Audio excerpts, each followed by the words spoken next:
So untuk sesi ini setiap UPS ada 17 soalan. So untuk UPS 1, right, for UPS 1 ada 7 soalan chapter 1. Okay, 7 question will be assessed for chapter 1 and 10 questions untuk chapter 2. Okay, jadi kalau you tengok kat situ, kita tak boleh katalah, we cannot say okay chapter 1 7 je, kita boleh buat lebih kurang, tak boleh juga. Okay, sebab dia satu nanti ada pengiraannya lah, maksudnya 17 markah kita akan convert kepada 20%. Alright, jadi tolong buat persediaan lah. Okay, dan dari segi perjalanan amali minggu ini kita ada experimentary lah. Okay, alright. Okay, so saya tak nak buang masa. Okay, kita akan continue dengan apa ni? Kita punya, sekejap mana saya punya mic tadi, kita punya lecture, alright. So, okay, ada lagi nak masuk ni? Kalau nanti saya dah ni kan, ada yang baru nak masuk ke saya kena patah balik. Okay, lecture kita dah masuk chapter 3 before this. Okay, last week kita dah start dengan 3.1, classification of elements. So, you can see in classification of elements, if you want to classify elements into their groups, period and block, you have to refer to electronic configuration and valence electron. Okay, so today we are going to continue. Okay, kita akan continue with 3.2 periodicity. Okay, sekejap saya share screen. Okay, so saya gunakan yang ini, tapi saya crop jugalah daripada PowerPoint nota awak sebab saya nak menconteng di apps ini lebih mudah.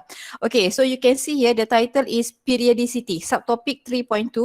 The title is periodicity. Bila kita kata period maksudnya color. Jadi periodicity ni maksudnya kekalaan. So what we are going to study or learn in this subtopic. Okay, you can see here saya cuba permudahkan, saya bagi awak lihat di sini apa yang kita nak belajar in 3.2.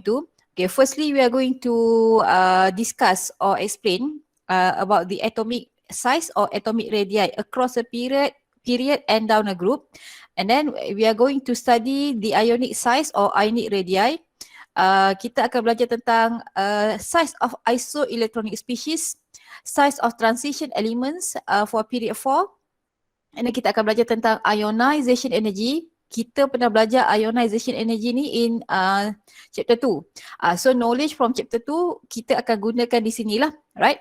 And then kita akan, ni semua ni ada kaitan dengan IE ataupun ionization energy.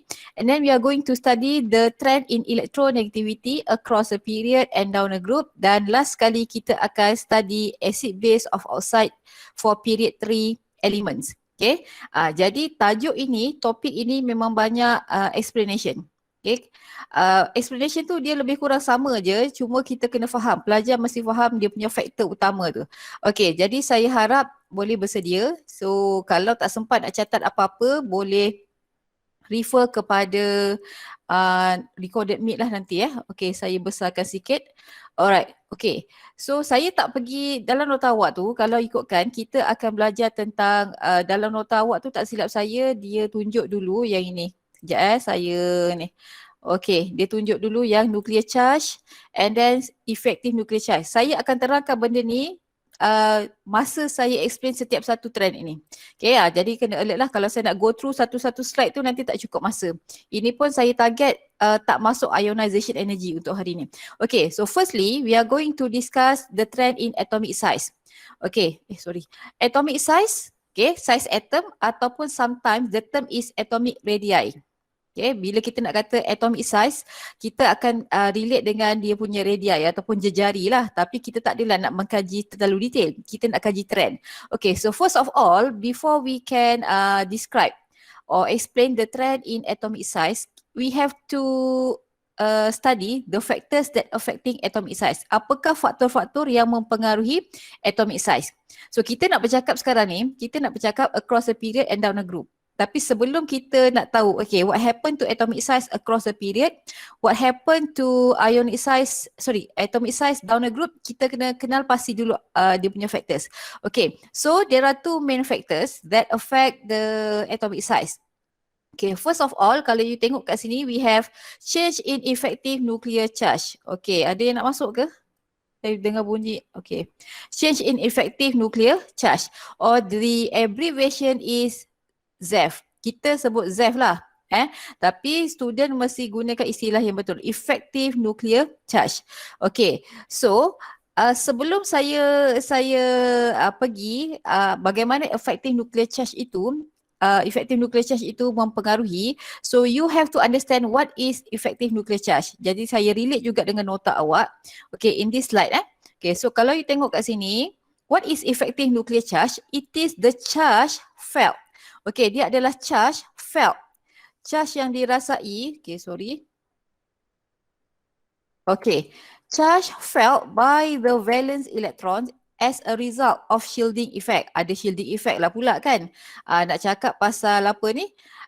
ZEF ataupun effective nuclear charge, tapi ada shielding effect. Okey, saya permudahkan untuk awak apa itu effective nuclear charge. Dia adalah charge yang charge yang sebenar-benarnya dirasai oleh valence elektron. Okey. Okey. Sekarang ni memang ada perkataan shielding effect. So saya highlight dulu, effective nuclear charge adalah charge felt by the valence electron as a result of shielding effect by other electrons. Okay. Yang shielding effect saya akan terangkan lepas ni.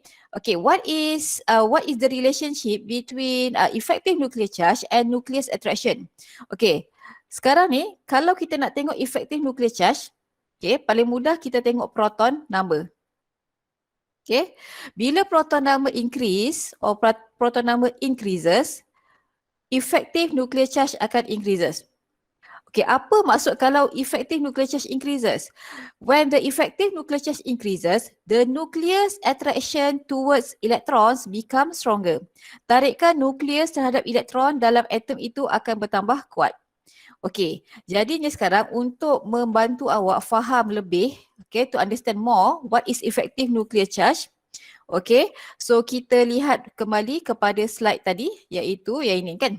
Okay, so you can see here the relationship ataupun how atomic size affected by effective nuclear charge. As effective nuclear charge increase, the positive charge felt by an electron, ataupun yang paling mudah kita kata the valence electron akan increase. Okay, saya cerita dulu Outer electron are pulled closer to the nucleus, and this makes the nucleus attraction towards electron become stronger. So what happened to the atoms? Atoms become smaller. Okay, saya bagi contoh dekat sini, sama dalam nota awak, kita ada sodium. Daripada pengetahuan awak ataupun from your previous knowledge, we know that sodium atom is an element from group 1. Okay, so itu kita dah tahu, lepas tu kita tengok electronic configuration pun kita dah boleh buat.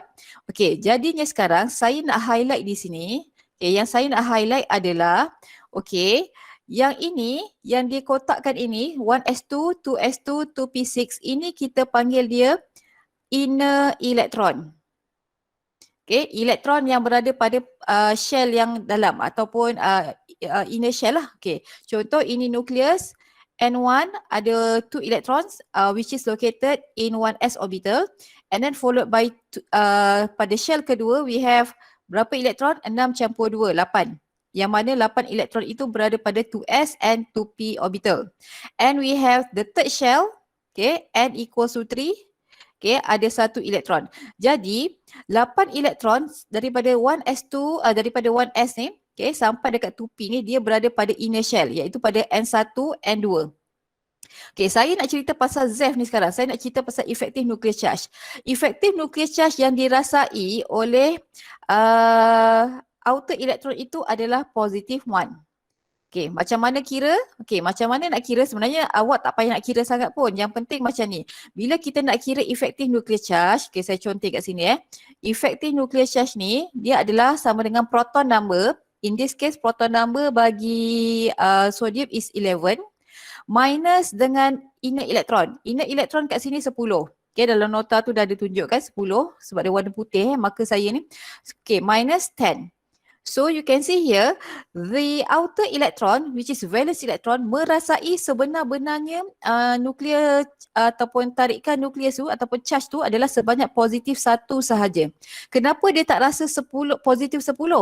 Sebab dia dihalang oleh inner electron. Inner electron telah menghalang outer electron itu merasai tarikan daripada nukleus sepenuhnya.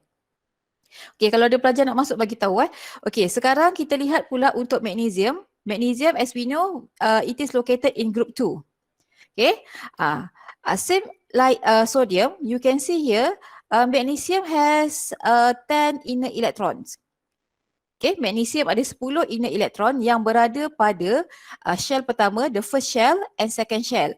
Jadi sekarang berapakah sebenarnya yang dirasai sebenar-benarnya oleh dua valence electron oleh magnesium tu? Berapakah tarikan kekuatan ataupun charge nukleus yang sebenar-benarnya dirasai oleh outer electron disebabkan inner electron yang 10 itu telah menghalang dua valence electron itu. Jadi konsepnya sama.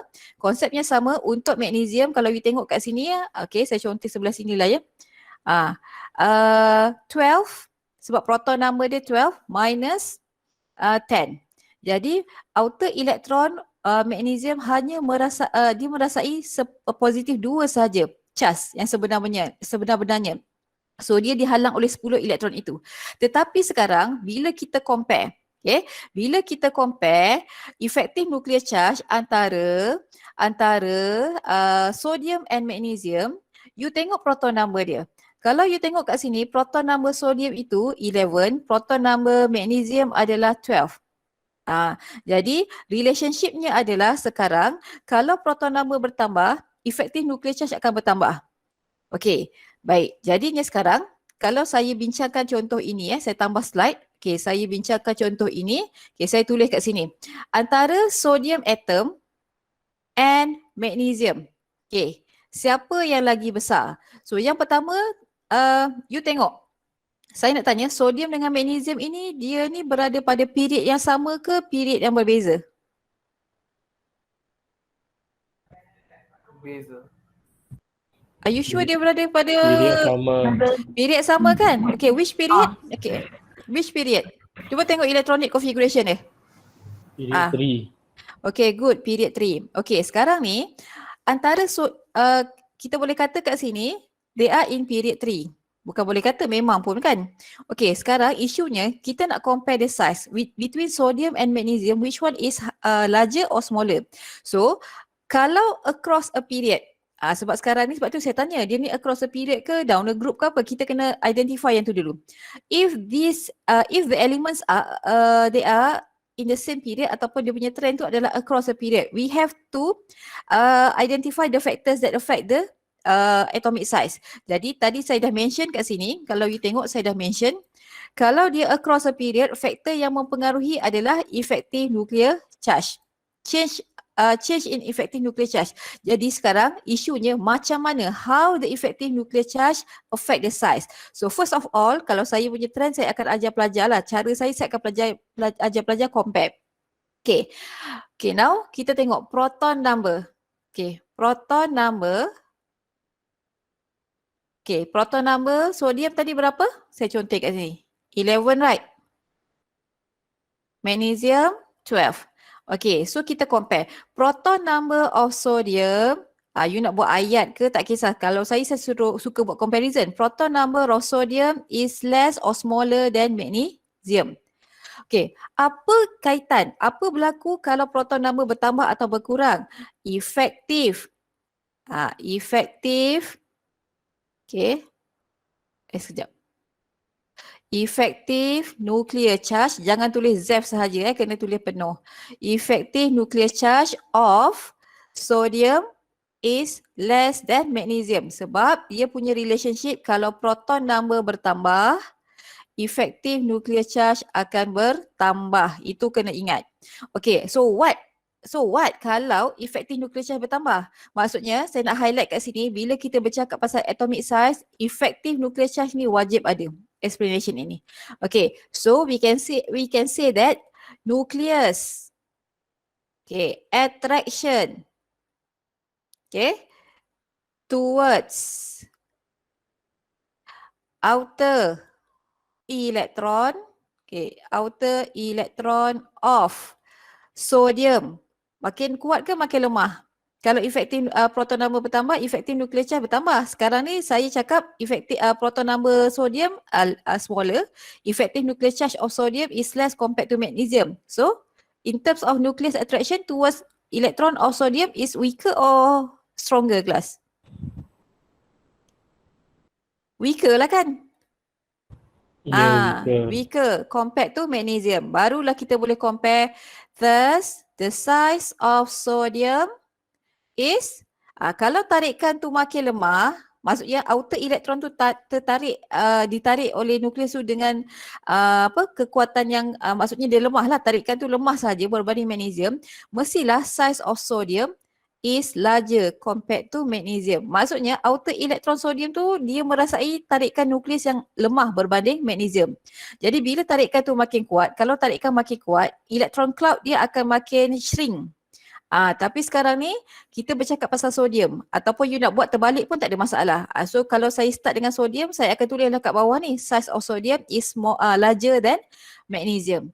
Jadi itu sebenarnya saya nak highlight pasal bagaimana effective nuclear charge affect the size. Tapi sebenarnya dalam nota ni pun dah ada dah. Okay, dalam nota ni pun dah ada. Cuma saya nak cerita dulu trend. Bukan trend, faktor dia. Okey, tu tadi pasal effective nuclear charge. Jadi sekarang kita pergi kepada kalau shielding effect. Okay, you can see here, change in principal quantum number and or shielding effect. Tadi saya dah sebutkan shielding effect. Okey, saya bagi tahu awal-awal, shielding effect ni dia punya kesan sangat dominan kalau across, down a group. Silap down a group. Okey, sekejap. Down a group. Dia very sensitive. Okay, down a group. Kalau down a group, faktor yang akan mempengaruhi trend atomic size adalah change in principal quantum number, perubahan N itu, ataupun shielding effect. Okay, tak apa, saya bagi tahu dulu. As the principal quantum number increase, as N increase, it shows that shielding effect also increase. Okay, outer electron spend more time farther from the nucleus, and this will make the outer electron less attracted to the nucleus. Okay, sekejap, siapa ni? Kelas kuliah ni. Itulah baru nak ni. Sekejap. Okay. Baik, jadinya sekarang, saya ulang balik. As N increases or principal quantum number increase, shielding effect also increase. So outer electrons spend more time farther from the nucleus, and in terms of attraction, outer electrons are less attracted to the nucleus, and ataupun kita boleh kata nucleus electron attraction become weaker and the atoms become larger. Okay, apa itu shielding effect? Shielding effect ni sebenarnya apa? Okay, kalau you tengok pada nota awak, shielding effect is the ability of other electron, especially inner electrons, to lessen the nuclear attraction on an outer electron. Okay, jadinya sekarang yang ayat panjang tu boleh baca sendiri. Saya nak permudahkan je untuk awak. Okay, kita tengok gambar rajah ini kan. Okay, kalau saya ada gambar rajah periodic table yang kosong kat sini. Okay, you can see here. Saya nak tanya, what is the relationship between lithium and sodium atom in terms of location? Dari segi location, apa persamaan lithium and sodium class? Satu grup. They are in the same group. Which group? Ashraf. Iskandar. Tak, Iskandar. Saya salah tengok. Which group? Ashraf. Ni Iskandar. Group 1. Okay, group 1 kat mana? Group 1 kat sini kan? Ni group 1. Tapi sebenarnya kat atas ni adalah hidrogen. Tapi saya dah cakap hari tu kan, hidrogen dia adalah non-metal. So kita abaikan hidrogen. So kalau kita nak relate, lithium berada kat mana? Lithium berada pada period 2. Okay, tengok valence elektron dia berada pada the highest principal quantum number yang mana? N sama dengan 2. Jadi actually kat sini lithium. Sodium is located in period 3. So ini period 2, ini period 3. So sodium sebenarnya dekat sini. Okay, awak tengok dekat sini, dekat electronic configuration. Okay, for lithium, lithium has 2 valent inner electron. Inner electron bagi lithium ada 2. Dekat mana? Dekat 1s orbital. Okay, for sodium atom, it contains ataupun it has 10 inner electron. Berada dekat mana inner electron itu? Berada pada 1s ataupun shell, the first shell, berada pada 2s and 2p orbital, iaitu pada the second shell. Jadi kalau you tengok gambaran kat sini, untuk lithium dekat the first shell, ini first shell N1, there are 2 inner electrons, and untuk sodium we have N1 N2. Yang ni N3 lah. Okay, kita fokus pada inner electrons. There are 10 inner electrons yang berada pada N1 dan N2. Okay, valence electron bagi kedua-dua elemen ini adalah 1.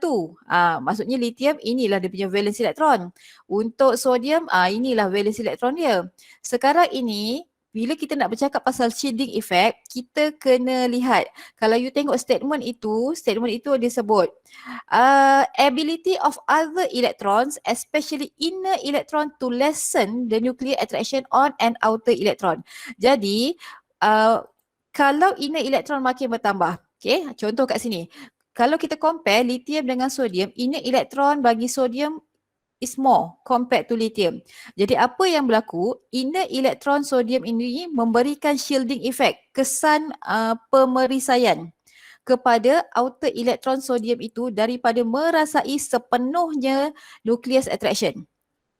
Jadi dia punya relationship kat sini, kalau you tengok, bila makin bertambah N, bila principal quantum number N bertambah, okay, what happen?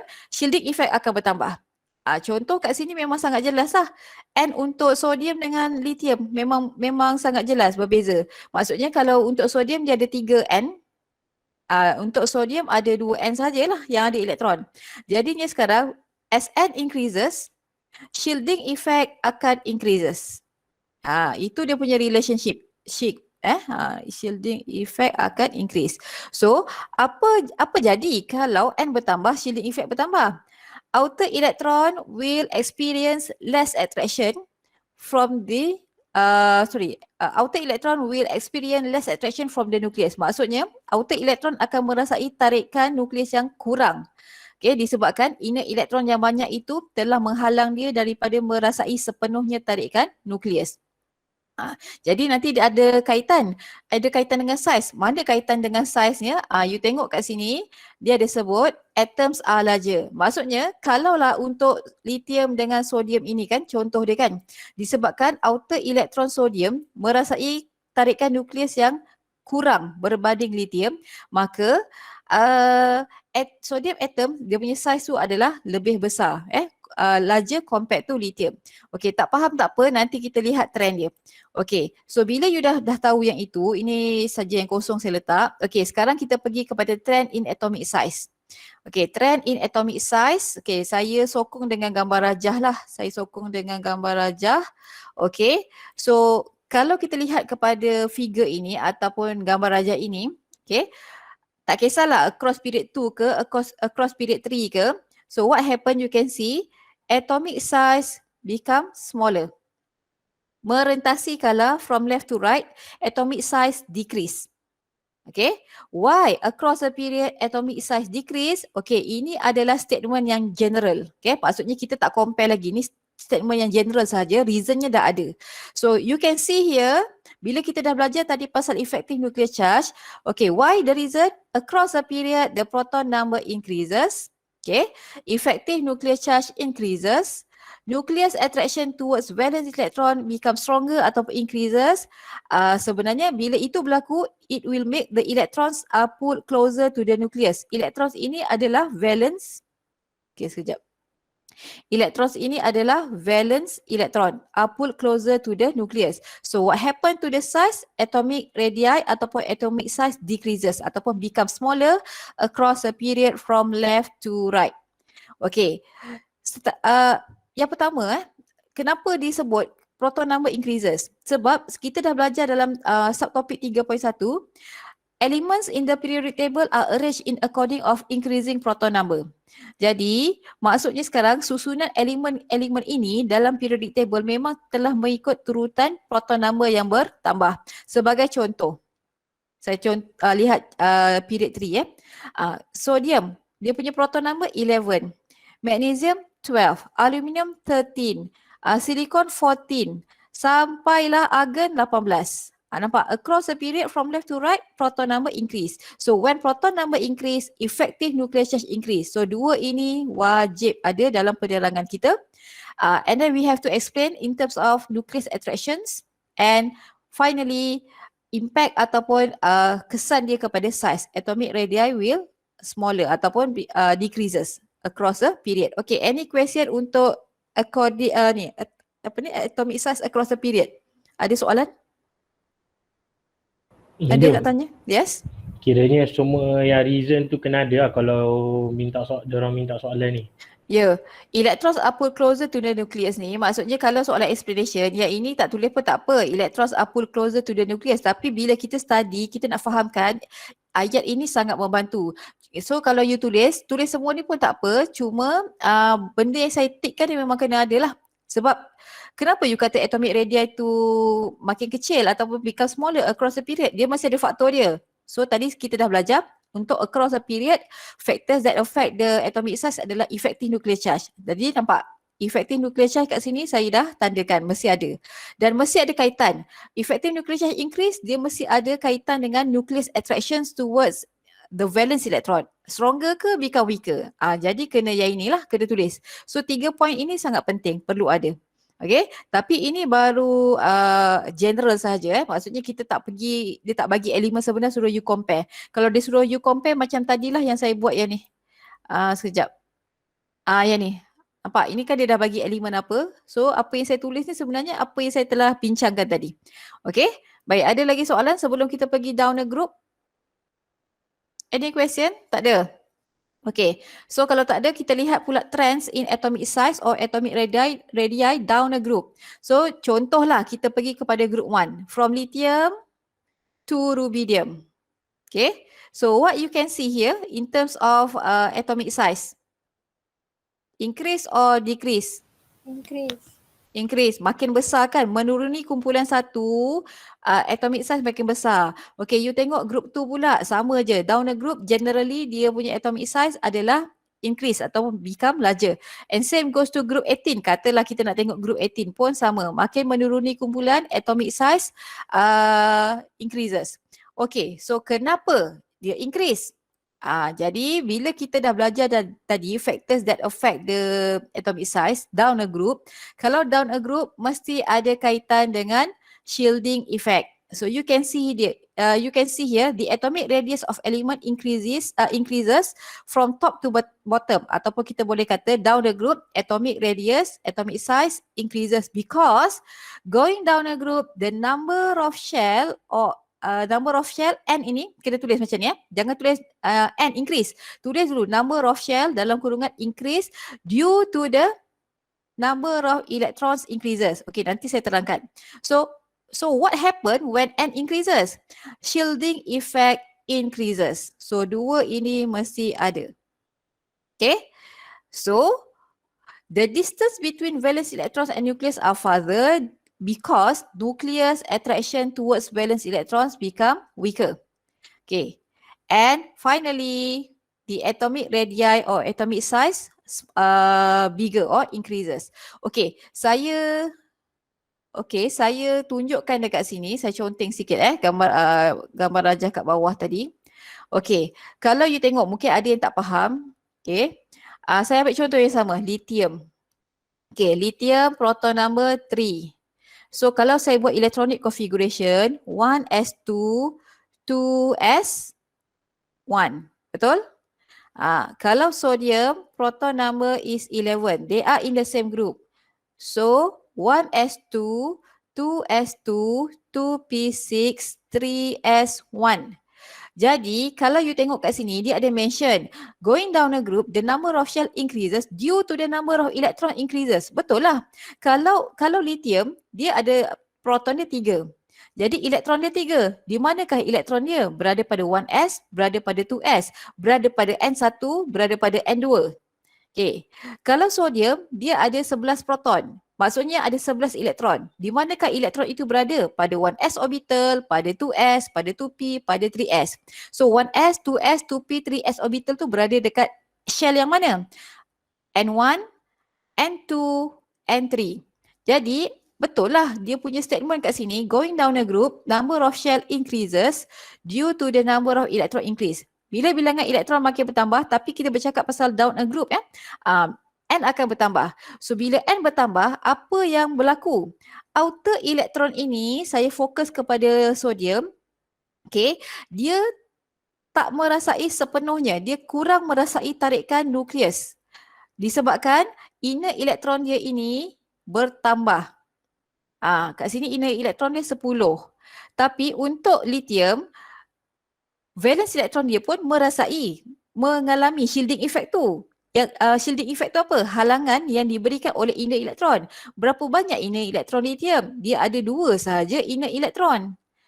Jadi dua-dua atom ini valence elektronnya merasai shielding effect. Cuma siapa yang rasa lebih greater shielding effect? Sodium ke lithium?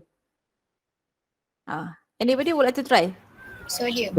Sodium lah. Yes, good. Sebab sodium tu mempunyai inner elektron yang lebih banyak. So inner elektron itu dia telah menghalang valence elektron tu untuk merasai tarikan nukleus tu sepenuhnya. Jadi that's why dia kata the distance between valence electron and nucleus are farther bila N bertambah.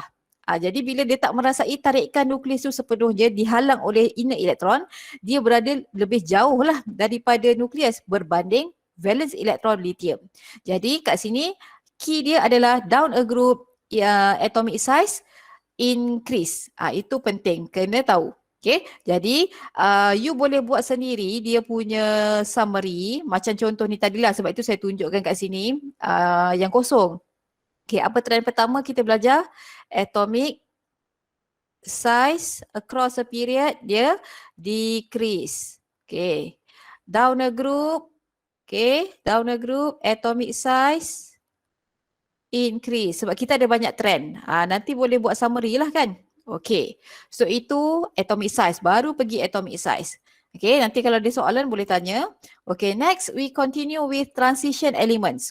Okay, bila kita bercakap pasal transition elements, and in your syllabus dia fokus kepada period 4 sahajalah. Okay, so kalau you tengok ke atas ni, saya memang bagi dia punya group, nombor group tu. Group number. Okay. So, untuk transition element, dia berada daripada group 3 until group 12.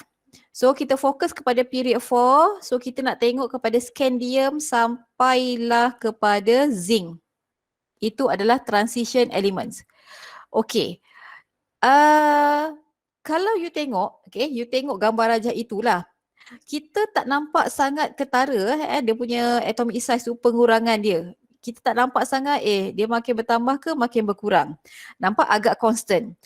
Jadi sekarang you belajar satu benda for transition elements. Okay, for transition elements, okay, yang dalam nota awak ni dia bagi dia punya radius dalam picometer. Okay, start daripada scandium sampai mana tadi? Zinc. Okay, firstly you nampak daripada scandium 162 picometer, itu dia punya size. Kepada titanium 147 ada perbezaan. Lepas tu vanadium 134. Okay, so you tengok the first point. Atomic size decreases at first but remain fairly constant. Mula-mula dekat sini dia macam berubah, macam berkurang, makin kecil. Okay, tapi lepas tu daripada chromium kepada zinc, okay, you tengok dia punya size tu macam tak berapa banyak ataupun ketara perubahannya. Itu maksud ayat yang pertama ini. Okay, so what we can say for transition element, actually the atomic size adalah fairly constant. Dia adalah fairly constant. Kita tak boleh kata across a period from scandium to zinc, atomic size decrease. Kita hanya boleh sebut dia fairly constant. Agak constant. Why? Okay, why? So this is the reason. Okay, this is the reason. The d electrons fill inner orbitals. So they shield outer electrons from the increasing nuclear charge much more effectively. As a result, the outer 4s electrons are not pulled closer to the nucleus. Okay, kalau tak faham, saya bagi contoh dekat sini. Apa ni? Vanadium. Vanadium berapa dia punya proton number saya tak ingat. Vanadium. Sekejap Seorang tolong tengokkan proton number vanadium. Titanium saya ingat. 22. Vanadium. Proton number. Google sekejap. Siapa ada beberapa device tu?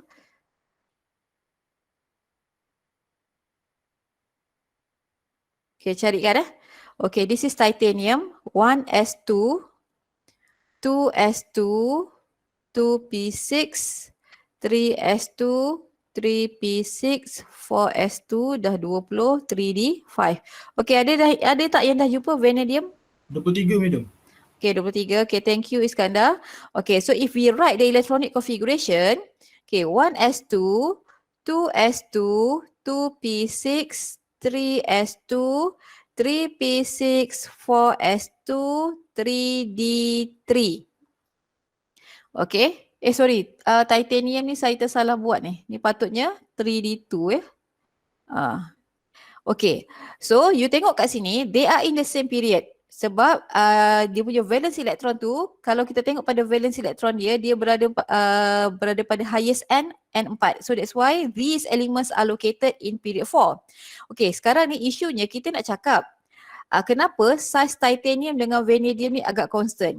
Okey, saya bagi contoh dua elemen yang proton numbernya bertambah 22, 23.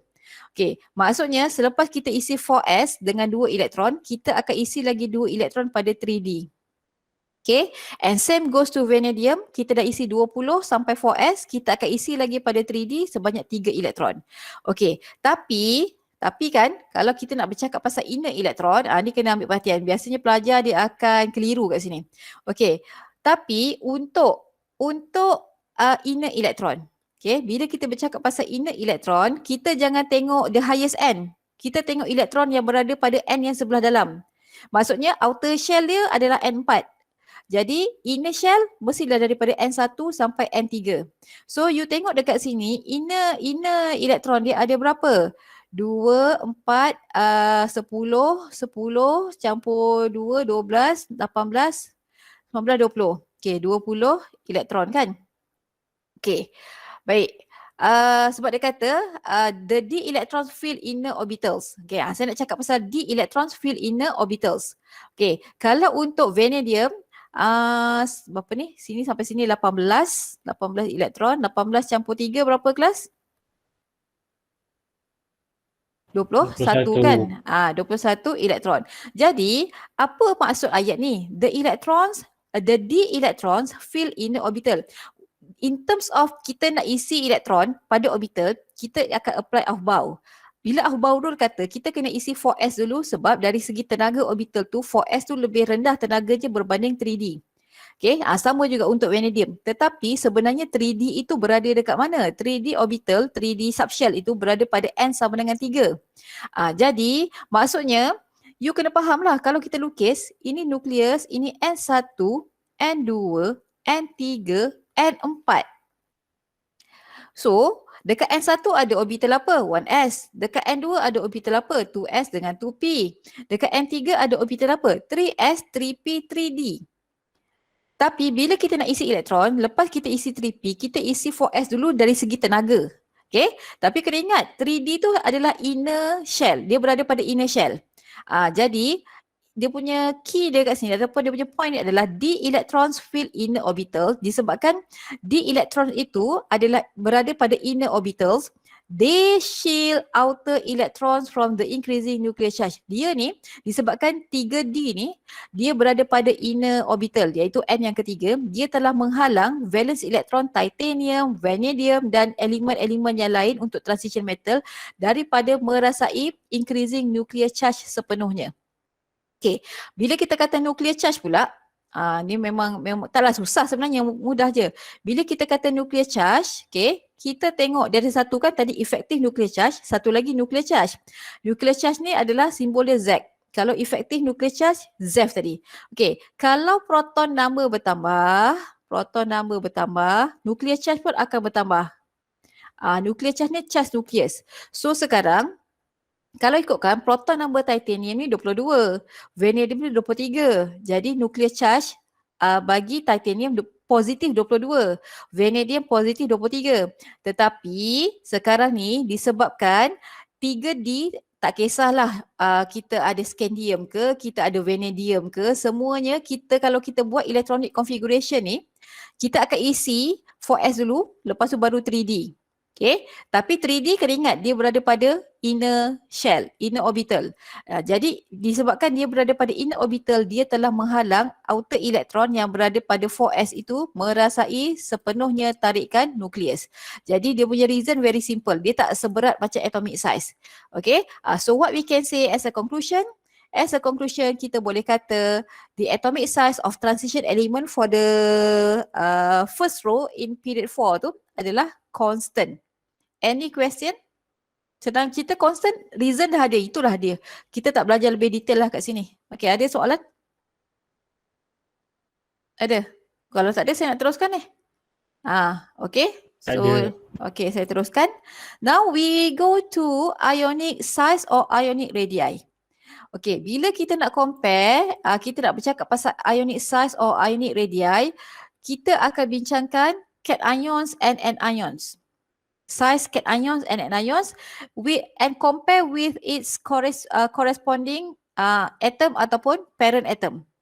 Okay, so kalau contoh gambar kat sini lah gambar ni sebenarnya bukan hiasan. Ada kalau pensyarah tu nak terangkan dia boleh gunalah gambar rajak ini. Okay, this is lithium atom. So when lithium reacts with fluorine, metal dengan non-metal, kita faham dia akan form ionic compound kan? Okay, tapi kita bukan nak cakap pasal ionic compound, saya nak cakap pasal size lithium plus. Okay, you can see here, lithium atom, kalau kita compare the size of lithium atom with lithium plus. Lithium atom is larger compared to lithium plus. Okay, tengok pula untuk fluorine atom dengan fluoride ion F minus.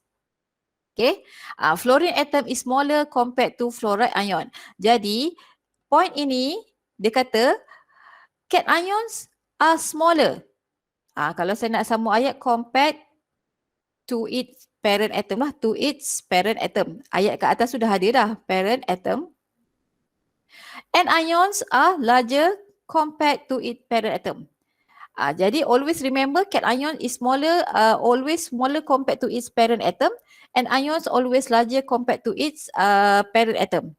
Okay, itu first benda you kena ingat. Okay, kenapa? Sekarang kita nak bincang yang pertama terlebih dahulu.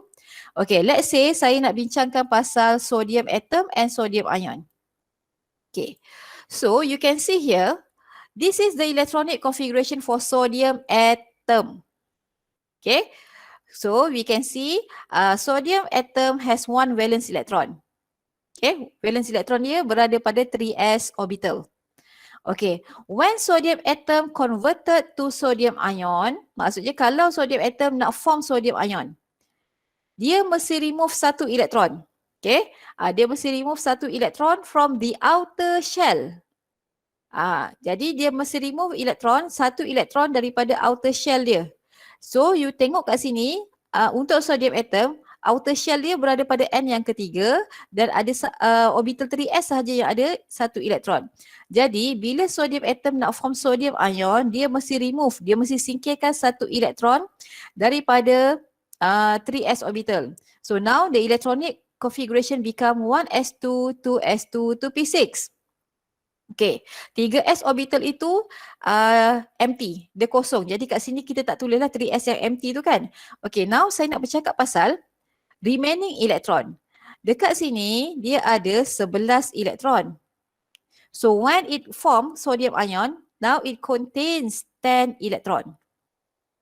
Okay, so why sodium ion is smaller than sodium atom? Kenapa sodium ion is smaller than sodium atom? That is the issue. Okay, you can see here, ayat dalam nota ni pun secara general kita boleh gunakan. Okay, seperkara yang saya nak ingatkan konsep asas. Bila atom membentuk ion, proton tidak berubah. Proton ni berada dekat nukleus. Proton memang tak berubah. Yang berubah adalah number of electrons. So ini kena faham sekejap dia ni. Okay. Okay, why? Kenapa ini? Ni persoalan ni tak terjawab lagi. Okay, when a cation forms electrons, okay, takut dia tak nampak, saya besarkan sikit. When cations form electrons, when a cation forms, electrons are removed from the outer shell. Saya dah jelaskan tadi, dalam kes sodium dia remove daripada 3s. Okay, so ayat kat sini dia tulis the electron cloud will shrink. Ion elektron akan makin mengecil. Kenapa? Sebenarnya ceritanya dekat bawah. Okay, when the sodium atom remove one electron, okay, the attraction of nucleus towards the remaining electron becomes stronger. Okay, jadi kalau you tengok dekat sini ni tadi, okay, bila sodium atom form sodium ion, elektron yang tinggal adalah 10 sekarang. Jadi kalau ikutkan saya boleh lukis macam ni lah. Saya boleh lukis macam ni. Asalnya kalau sodium atom ini N1, N2, N3. Ini sodium atom. So dia remove satu elektron daripada 3s orbital yang berada pada N yang ke-3. So dia jadi sodium ion. Jadi ini sodium ion nukleus N1, N2. N3 memang elektron orbital tu 3s tu dia empty. So kita tak buat. Jadi sekarang ni shell yang ada elektron berada pada N1, N2. Jadi kalau you tengok kat sini 10 elektron ini berada pada N1, N2, they felt stronger attraction from the nucleus. Maksudnya nucleus attraction towards the remaining electron ni makin kuat. Bila makin kuat, electron cloud will shrink. Awan elektron makin mengecil. So what happened? The size of cation decreases. Ataupun kita boleh kata the size of cation is smaller compared to its parent atom. Tapi secara umum lah, kalau kita kena bagi contoh ataupun kita kena explain soalan tu, kita kena compare betul-betul. Okay, apa pula pasal, okay, dia cakap kat sini attraction of nucleus towards the remaining electron stronger. Electron repulsion decrease pula. Okay, dia macam ni dalam sesuatu atom, okay, dalam sesuatu atom, dia ada beberapa attraction ataupun force. So dia ada nucleus attraction, dia ada electron repulsion juga. Okay, jadinya sekarang bila dah tinggal 10 elektron, yang paling dominan sekarang ni yang dirasai oleh elektron itu adalah nucleus attraction. Sebab elektron dah makin sikit, lepas tu elektron cloud pun makin mengecil. Jadi apakah repulsion ke ataupun attraction yang paling dominan yang dirasa? Yang dia paling dominan rasa adalah attraction.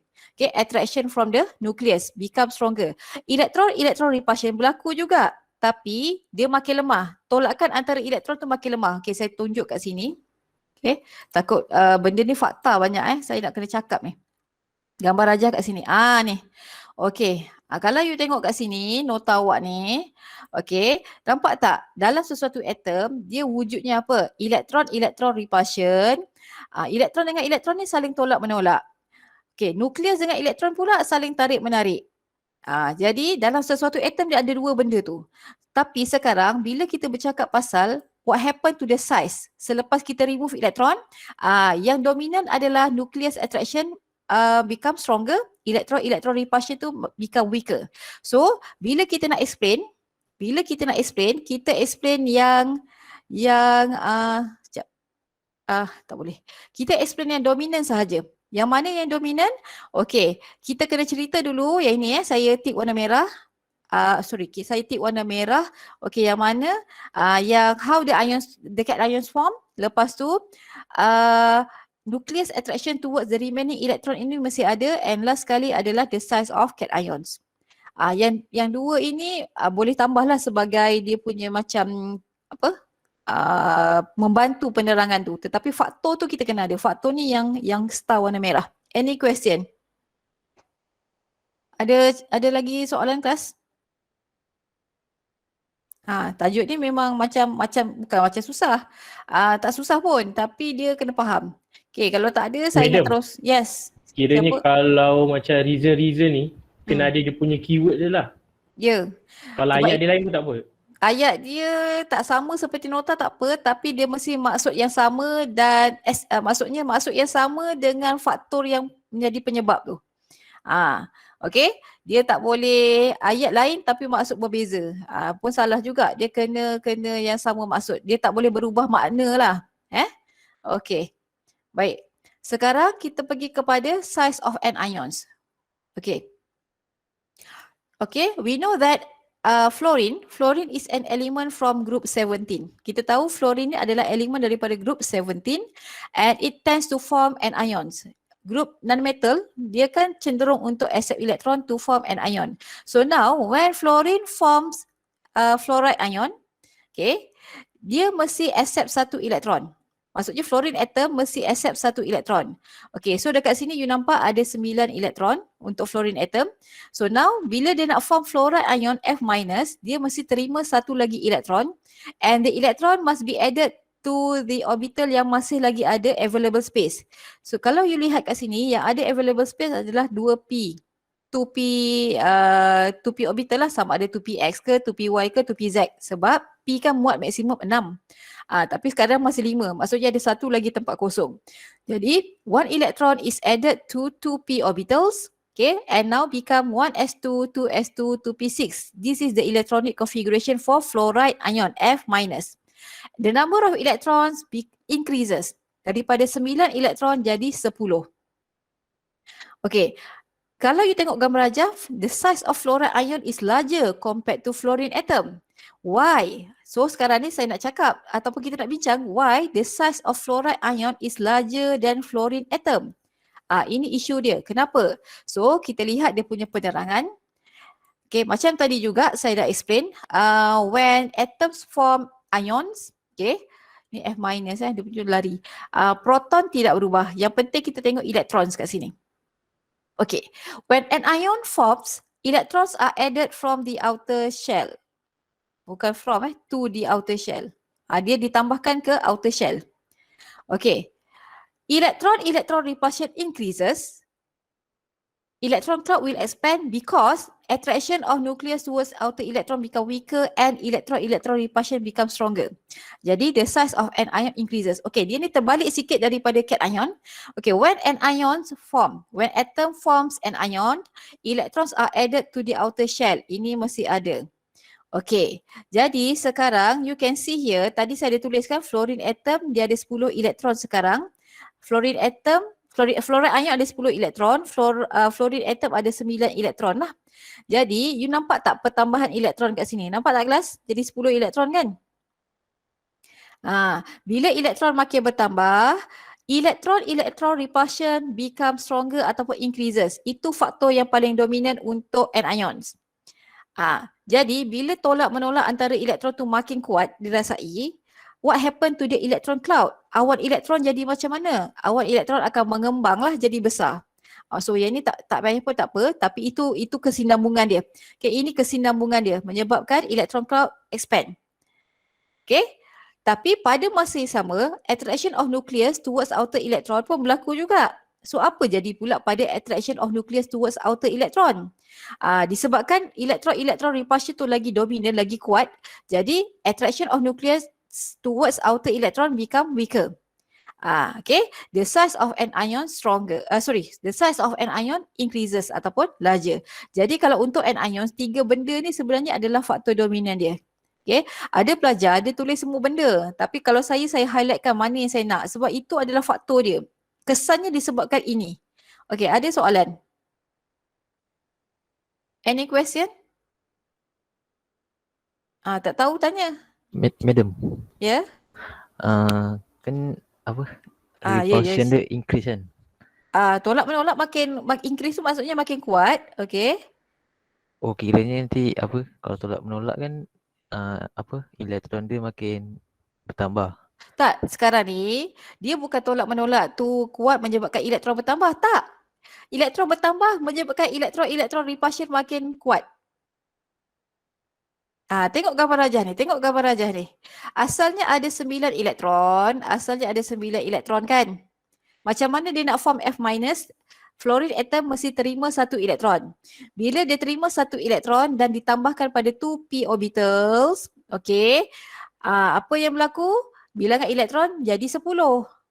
Bertambah. Jadi bila bilangan elektron makin bertambah sekarang ni, okay, dalam atom itu berlaku 2 benda. Satu, nucleus electron attraction, satu lagi electron repulsion. Tetapi sekarang yang lebih dominan berlaku, yang lebih kuat berlaku adalah electron repulsion disebabkan bila lagi banyak elektron bertambah, tolak menolak makin kuat sebab elektron kan charge dia negatif. Betul tak? Elektron charge dia negatif kan? Betul tak kelas? Betul. Jadi you tengok gambar rajah ni. Apa jadi pada charge yang sama? Dia akan tolak menolak ke dia akan tarik menarik? Charge yang sama saling tolak menolak ke saling tarik menarik kelas? Yang lain pun respon lah juga. Tolak. Tolak menolak. Jadi you tambah lagi elektron dalam atom yang charge-nya negatif, kan? Betul tak? So what happen? Elektron-elektron repulsion tu makin kuat lagi berlaku. Nucleus attraction berlaku juga, tapi dia lebih lemah lah sebab sekarang dia tak dominan. Yang lebih dominan tu adalah yang repulsion tu. Jadi bila elektron repulsion tu stronger, elektron cloud tu akan bertambah besar disebabkan tolak menolak tu tadi. Itu yang menyebabkan the size of an ions larger compared to its parent atom. Okay, boleh? Siapa tadi yang tanya? ID Boleh Betul. faham. Okey, cubalah nanti kita bincang soalan tutorial pun boleh faham lagi lah. Okey, sikit lagi.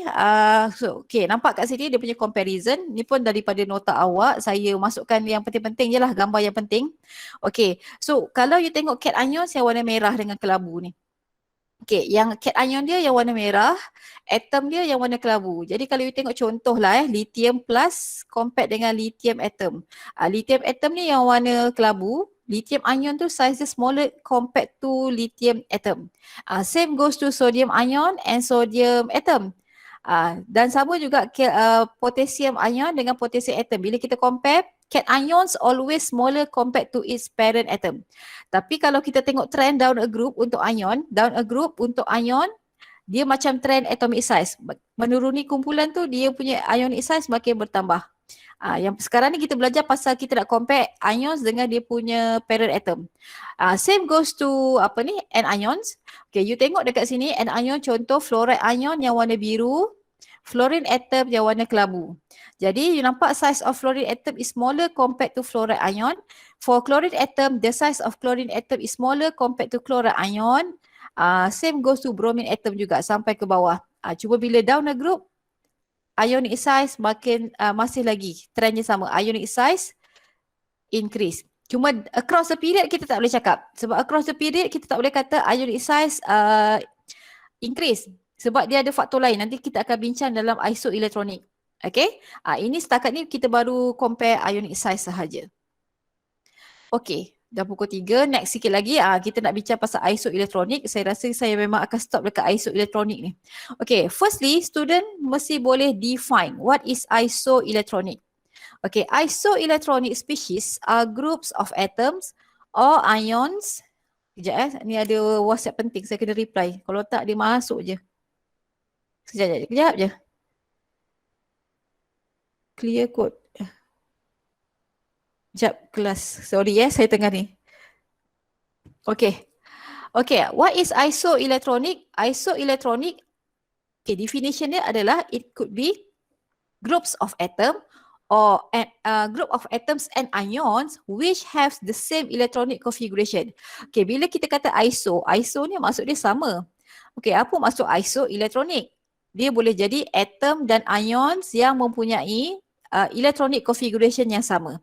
Okay, so how we are going to describe the size of isoelektronik species? Sekarang ni macam mana kita nak bercakap pasal size isoelektronik species? Okay, konsepnya kat sini. Kalau atomic size, effective nuclear charge tu wajib kita tengok. Mesti kita bincangkan. Tapi untuk isoelektronik species ni, kita akan tengok nuclear charge dan juga attraction dia terhadap remaining electron. Okay, so kalau you baca ni mungkin you tak faham. Saya terangkan based on example yang sama dalam nota kuliah. Okay, apa yang you nampak in terms of electronic configuration between these ions? Apa similarity dia you nampak? Apa dia kelas? Sodium sampai silicon ion. Electronic configuration. They have same electronic configuration kan, daripada sodium ion sampai silicon 4+, they have same electronic configuration. And in terms of number of electron, sama tak? Number of electrons. Sama. How many electrons?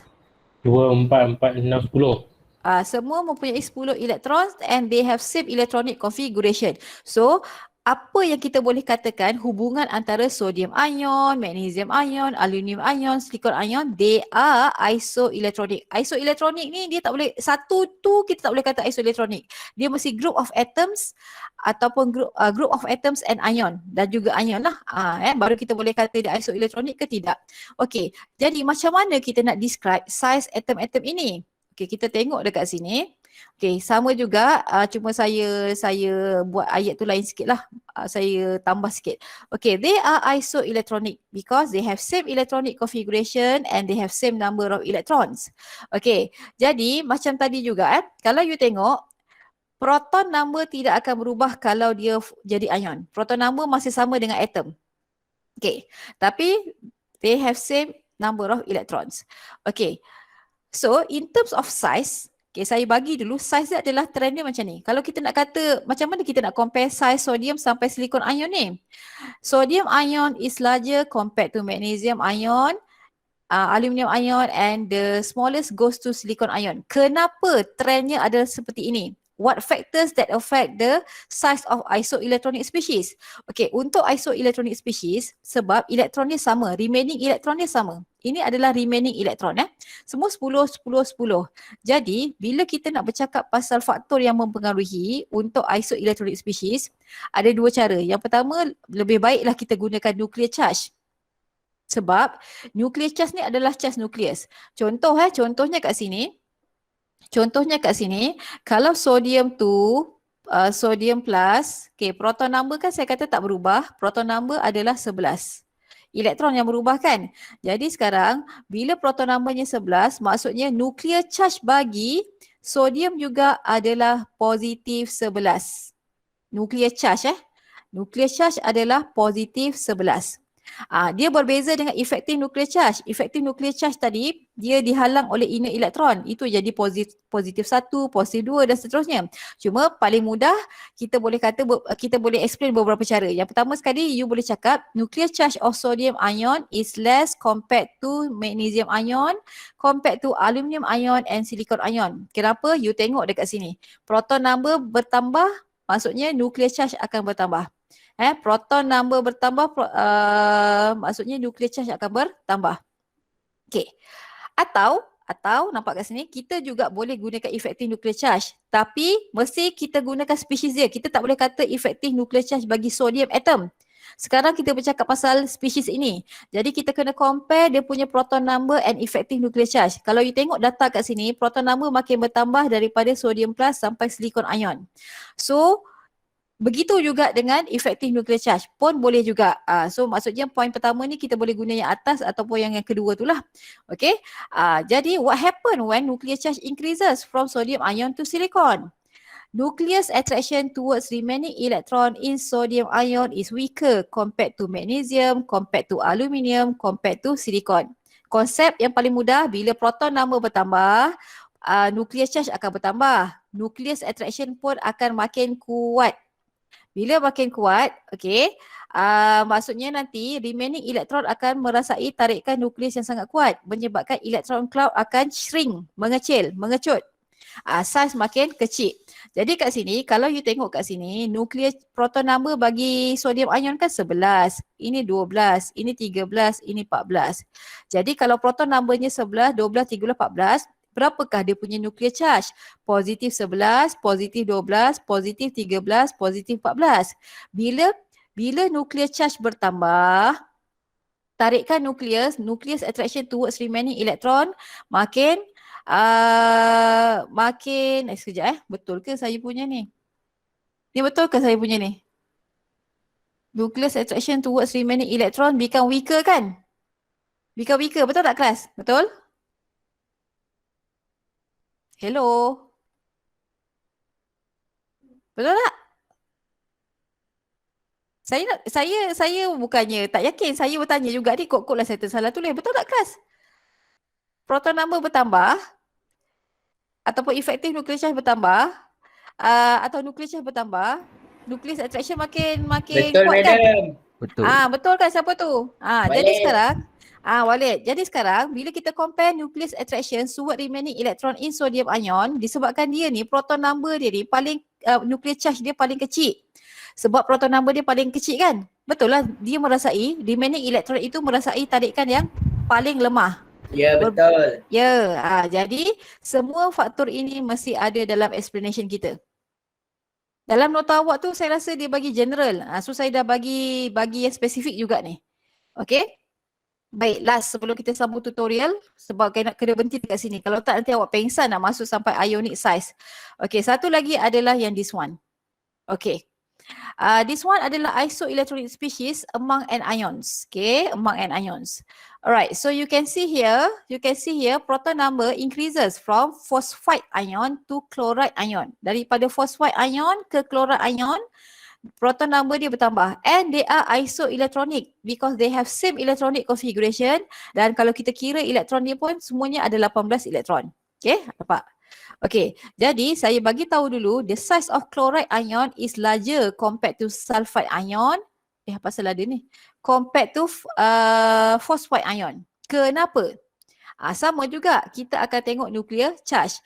Nuclear charge ini, okay, proton number bertambah, ni kali berapa saya tulis proton number increase. Okay, proton number increase, nuclear charge akan bertambah. Ini adalah nuclear charge. Kalau isoelektronik, kita lebih baik bercakap pasal nuclear charge sebab elektron dia sama. Okay, jadi sekarang kat sini, nuclear charge akan bertambah lah disebabkan apa? Nuclear charge chloride ion ini adalah positif 17. Okay, nuclear charge ini, sorry, dia bukan bertambah, makin berkurang. Ini positif 16, ini positif 15. You tengok simbol saya guna. Okay, atau kita boleh gunakan juga proton number and effective nuclear charge of chloride ion is larger compared to sulfide ion compared to phosphide ion. Macam mana nak tahu? Tengok proton number. Proton number bertambah, effective nuclear charge juga akan bertambah. Sebab itu saya susun macam ni. Okay, baik. So, what happened? Kalau effective nuclear charge bertambah ataupun nuclear charge bertambah makin kuat, bertambah, maksudnya nucleus attraction toward remaining electron in chloride ion is the strongest compared to in sulfide and compared to in phosphide. Sebab tengok tadi nuclear charge, ini positif 17, positif 16, positif 15. Proton number bertambah, nuclear charge juga akan bertambah. Jadi sekarang remaining elektron dalam chloride ini yang ada 18 elektron itu merasai tarikan nukleus yang lebih kuat berbanding sulfide ion and phosphide ion. Jadi what happened to the size? Kalau kita kena arrange, this is the trend. Ini adalah trendnya untuk isoelectronic species. Okay, macam mana kita nak kenal spesies itu, spesies yang diberikan itu, beberapa set itu isoelektronik ke tidak? Check dulu electronic configuration setiap spesies. Kalau sama, they are isoelektronik. Kalau tak sama, kita tak boleh bincangkan dari segi isoelektronik. Kita kena tengoklah size of ions ataupun atom. Jadi sebenarnya cerita dia tak habis kat sini. Dia kena masuk yang kat sini pula. Cerita-cerita yang ini. So nanti saya akan bincang pada kelas tutorial yang lain. Maksudnya untuk chapter 3 ni, disebabkan tutorial kita pun ada kaitan dengan assignment, kebanyakannya, maksudnya lecture 3.2 saya akan habiskan dalam tutorial. Maksudnya tutorial jam kedua dan ketiga nantilah. Sebab lepas ni saya nak bincang dulu chapter 2. So untuk kelas seterusnya, saya nak awak fahamkan dulu slide yang ini, yang dalam nota kuliah awak ni, yang ada gambar yang ni. Tapi ayatnya saya dah ubah lah, nanti saya terangkan. Okay, sebab kalau saya nak bagi banyak sekarang, nanti awak tak boleh nak sort dia punya maklumat. Alright, okay kelas, ada soalan? Any question? Hello, anybody here? Yes, madam. Betul lah. Ada. Kena sebut nama. Johan ada, Johan. Johan dah kena. Okay kelas, alright. Okay, this is the question. Sebab kalau saya tak habiskan yang ni, nanti kan ada yang ni pula yang rasa tak faham. Okay, given the set of quantum numbers for the highest energy electrons in atom X, as it is 4, 1, 0, positive half, write the electronic configuration of X. What is the most stable ion of X? Write its electronic configuration. Draw the shapes of orbital occupied by the electrons with the highest principal quantum number in X. Okay, baiklah. How to answer the question? Itu saja maklumat yang kita ada kelas. Okay, sebab itu saya kata kita kena faham. Student should be able to interpret what is the information given from the set of quantum number yang diberikan. Tak kisahlah dia bagi a set ke, dia bagi beberapa set ke. Saya dah highlight dalam kelas yang lepas, bila dia bagi satu set, maksudnya ini merujuk kepada apa? Satu elektron. Okay, kita kena baca lah, kita kena faham. NLMS. N merujuk kepada shell, L subshell, M adalah orbital, S adalah elektron spin. Okay, jadi ini yang diberikan pada awak. Maksudnya kalau saya baca set ini kan, set quantum numbers ini, okay, seorang boleh tak interpret pada saya, okay, from 4, okay, given to you 4, 1, 0, positive half. Okay, saya nak tanya, elektron itu berada pada, saya terus tanya, orbital mana? Bila orbital maksudnya you nak jawab apa? S. P. P. Are you P. sure S? P.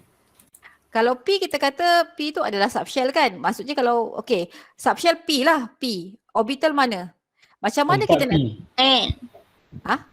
4P. 4P. Macam mana you tahu? Kita baca ni, kita interpret. So this is N, L, M, S. So N4, L1. N4, L1 we have 4P subshell. 4P subshell. Okay. Macam mana tahu? Tengok L. When L1, M0 diberi L1, M0. Okay. Maksudnya M itu merujuk kepada orientation dan juga orbital. So 4P ada 3 orbital. Apa dia? We have 4px, 4py, 4pz. Betul tak? Okay, tapi bila dia bagi satu nilai M, itu merujuk kepada satu orientation. Orientation tu nak tengok mana? Kita tengoklah 4px ke, 4py ke, 4pz. Tak kisah. Maksudnya nilai M itu tidak semestinya mewakili apa. Saya kata tak semestinya negatif 1 tu adalah px, 0 adalah py, positive 1 adalah pz. So boleh jadi mana-mana. Dan dekat katalah pelajar tu pilih 4px. Okay, ada berapa elektron? Ada satu elektron sebab kita ada satu sahaja set dan juga satu spin. Maksudnya kat sini positive half kan? Dan satu set ini merujuk kepada satu elektron. Jadi pelajar boleh jawab lah. Okay, kalau siapa jawab 4P tu tadi betul, cuma tak berapa tepatnya sebab dia kata 4P. So saya nak tanya 4PX ke, 4PY ke, 4PZ? So what's your answer? Dia dekat 4PX ke, 4PY ke, 4PZ? Saya dah menjawab sebenarnya soalan tu. Pada awak kat mana? PX.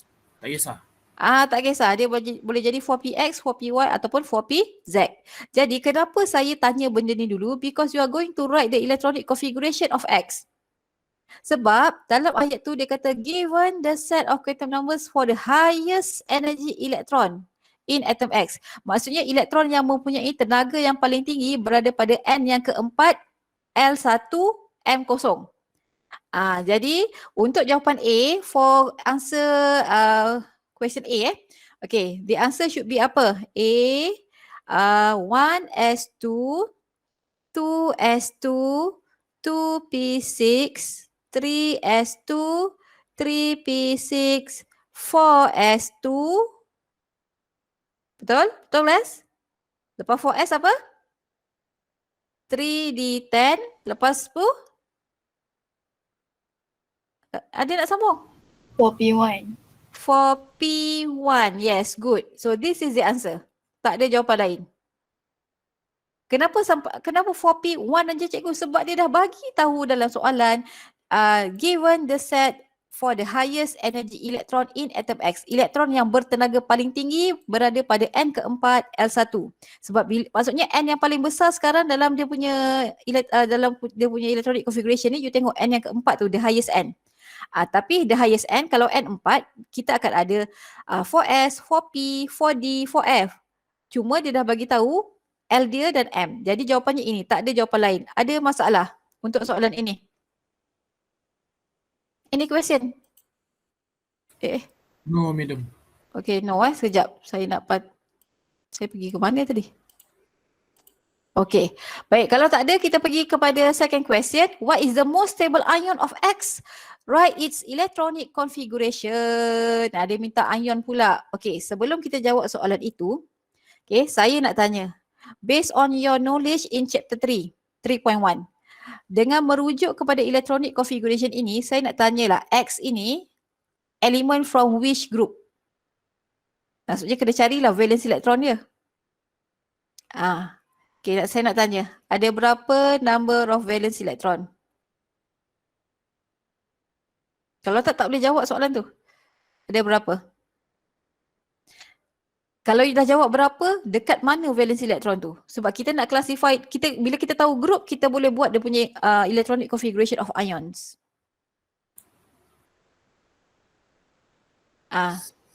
How many valence electron for X atom? 1. 1. Okay, ada jawapan lain? Other answer? 3. Okay, ada jawab 3. Yang lain? Tak ada yang nak cuba? The answer is atom X has 3 valence electron. Okay, dia ada 3 valence electron which are located in 4s orbital and 4p orbital. One of the 4p orbital. Tak kisahlah 4px ke 4py ke 4pz. Jadi valence dia adalah 3. Valence elektron dia 3, berada di mana? Berada pada 4s dan 4p. Kalau you ingat bila ns2, valence electronic configuration dia ns2 np1. Dia adalah grup berapa? Grup berapa? ns2 np1. Grup berapa? 13. Yes, okay. Ada yang jawab 13, ada yang angkat tangan 13. Yeah, good. Group 13. So group 13, okay, tends to form cation. Dia cenderung untuk membentuk cation with charge berapa? Kalau group 13, dia cenderung membentuk ion bercharge positif dengan charge positif berapa? 3. Positif. Charge adalah maksudnya X3 positif. Jadi dia akan form ion X3 positif. So now the question asks you the electronic configuration of X3 plus ion. So now X atom must remove 3 electrons from, first dia akan remove daripada 4p followed by 2 lagi daripada 4s. So the answer for B is 1s2, 2s2, 2p6, 3s2, 3p6, 3d10. Okay, so this is the answer. Tak ada jawapan lain. Sebab kena faham, dia dah mula relate dengan chapter 3. Okay, sebab itu soalan tu tak semestinya chapter 2 je. Dah kena faham. So maksudnya UPS pun mungkin dia boleh tanya macam tu lah. Pasal group. Bila kita tahu pasal group, kita boleh jawab. Okay, kalau tak ada soalan, saya nak teruskan dengan soalan C. Draw the shapes of orbitals occupied by the electrons with the highest principal quantum number in X. Draw the shapes of orbitals occupied by the electrons dekat n, the highest n. Okay, kita tengok electronic configuration. Okay, tengok configuration of X. Okay, kalau you tengok pada electronic configuration of X, alright, dia punya highest, the highest principal quantum number goes to n sama dengan 4. Okay, soalannya tadi adalah draw the shapes of orbital occupied by electrons with highest principal quantum number. Lukiskan orbital, plural lagi kat situ. Okay, plural shapes of orbital occupied by electrons with highest n. Highest principal quantum number. Jadi saya dah sebut the highest principal quantum number dalam atom X adalah 4. N equals to 4. So kalau you tengok dalam electronic configuration, kita nak lukis orbital apa ni? Yang ada elektron pada N sama dengan 4. Kita akan lukis 4s orbital, mesti lukis satu sahajalah walaupun ada 2 elektron. Sebab 4s ada satu orientation, maksimum muat 2. Dan 1 of 4p orbital. Pilihlah 4px ke, 4py ke, 4pz. Jadi maksudnya jawapannya ada 2 saja orbital you kena lukis. Okey, yang pertama katalah saya lukis s orbital. 4s. Okey, saya buat ni tak guna pembaris. Jangan lupa lukis betul-betul. Axis mesti bercantum. So this is x. Okey. This is z. This is x. Okey. This is Y. Tolong guna pembaris. Sebab saya nak guna pembaris nanti jadi lambat. And you have to label dengan betul. Tak boleh label S saja. 4S. Sebab kita sudah ada electronic configuration. Okay, next kita kena lukis salah satu daripada 4P orbital. Lukislah, tak kisah 4PX ke, 4PY ke, 4PZ. Mana-mana. Okay. Lukis satu. Kenapa satu saja 4p? Sebab ada satu saja elektron. Okey, contoh kat sini saya lukis 4pz. Katalah saya lukis 4pz So this is z, this is x. Okay, this is x and this is y. You have to label. So this is 4py. Kalau pelajar tu buat 4px, betul. Kalau pelajar tu buat 4pz, sorry, ni 4pz sorry. 4px betul, 4py betul, 4pz pun betul, mana-mana. Tapi kalau dia lukis tiga orbital p ni, 4p, maksudnya dia lukis 4px, 4py, 4pz. Ada cara. Kalau nak lukis tiga-tiga tu ada cara, mesti ada OR. Contoh contoh. Ni saya pun tunjukkan teknik pelajar jawab juga. Contoh, pelajar tu mungkin dia tak berapa faham ataupun dia rasa mungkin dekat 4px, mungkin dekat 4py, mungkin dekat 4pz. Dia nak lukis tiga-tiga, dia kena ada OR ni kat sini. Contoh dia nak lukis pula 4px dia. Dia lukislah macam ni kan. Okey, ni x. Cara yang betul bukan macam ni lukisnya. Dia kena guna pembaris, buatlah paksi dulu kan. Nanti lambat saya nak buat. Okey, saiz mesti lebih kurang sama apa pasal ni? Lemak. Okey. Contoh dia buat macam ni. Y, lepas tu dia label 4py, lepas tu dia lukislah satu lagi tu, dia lukislah satu lagi tu 4p, ni 4px kan. Dia lukislah satu lagi 4py. Dia nak lukis tiga-tiga. Dalam kes ini kena buat OR ni. Kenapa kena buat OR? Tadi saya dah cakap, kenapa kena buat OR? Tengok electronic configuration. Kenapa kena buat OR? Sebab ada satu elektron je. Because ada only one electrons in 4p orbital. Kalau ada dua pun, katalah tiba-tiba kat sini 4p2 kan, tetap satu juga sebab 4pz maksimum muat 2, 4px maksimum muat 2, 4pz pun muat 2. Jadi kena fahamkan. Jadi soalan ini dia kena satu sahajalah, ataupun you lukis satu 4ps, satu 4s, satu 4p yang mana-mana, pilih. So jawapannya adalah itu. Any question? Dah habis soalan yang ini, tinggal nak pergi yang akhir. Ada soalan? Tak ada? Okey, tak ada, kita teruskan. Okey, dia dah dulu tajuk satu macam boleh lagi lah kan. Tajuk dua ni dia dah lain macam. Ni sampai bila nak bawa SPDF ni? Sampai chapter 4. Okey. Saya tak pastilah, mungkin kalau pelajar SEM 3 dia pernah dengar hybrid, itu kita belajar chapter 4. Okey, now we have this question. Okey, soalan ini, the orbitals of the first two principal energy levels of atoms are shown below. Okey, kalau you tengok kat sini, tengok dari segi rupa kita ada A ni, kita nampaklah ni adalah P orbitals iaitu PY, B adalah S, C adalah PZ, D adalah PX, E adalah S. Cuma kalau kita tengok B dengan E berbeza dari segi saiz lah. Okay, itu dari segi gambar tapi dia ada information kat sini. In an atom of element J, orbitals A, B and E are full of electrons while orbital C and D are half full. Okay. Ini adalah orbital, ini semua adalah orbital yang ada elektron bagi suatu atom. Atom apa? Atom J.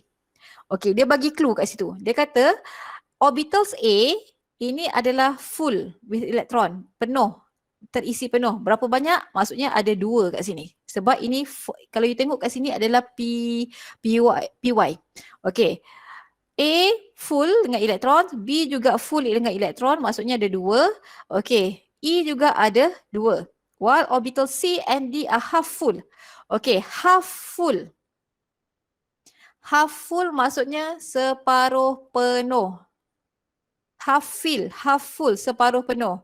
Okey, contoh, kalau P, contoh P maksimum muat berapa P? Saya nak tanya kelas.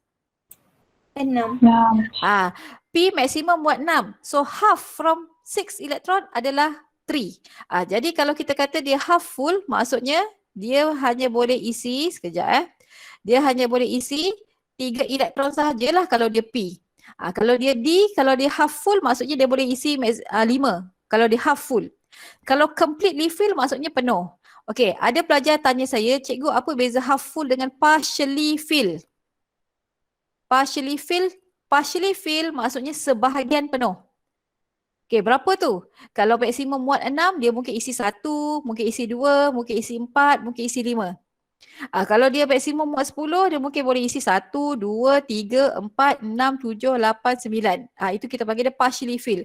Tapi kalau half full, konsepnya mesti separuh daripada maksimum yang dia boleh buat.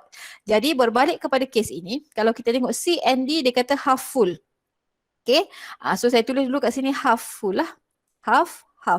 Okay, conteng dulu. Soalannya adalah write the electronic configuration of J. Clue yang diberikan itu kita nak guna untuk menulis electronic configuration bagi atom J. J atom. Okay, so kalau you tengok, okay, kita akan isi elektron ikut akhbar kan. First ikut akhbar dulu. Kita akan isi apa dulu kelas? Orbital mana dulu? 1s. 1s. Okay, jadi antara yang nampak rupa S kat sini adalah B dan E. So mana yang 1s? B. So this is 1s. So we have to full with 2 elektron. Dia dah bagi tahu pun full. B tu full. 1s2. Lepas 1s penuh, kita akan pergi 2s. Jadi sangat ketara ini adalah 2s. 2s, E pun adalah full dengan elektron. 2s2. Okay, lepas 2s kita akan pergi 2p. Okay, kita akan pergi 2p. Okay, saya tulis dulu kat sini 2p. Okay, ni katalah 2p. Kita ada px, py, pz. Okay, jadi tak kisahlah kita nak isi mana dulu. So sekarang kita tengok elektron berada pada 2p tu. Yang mana 2p? Ini 2px, 2py, 2pz tu you tengoklah dia punya orientation. Okay, dia kata A tu penuh. A ni ada 2 elektron. C half, D pun half. Jadi total yang ada dekat 2p tu ada berapa elektron kelas?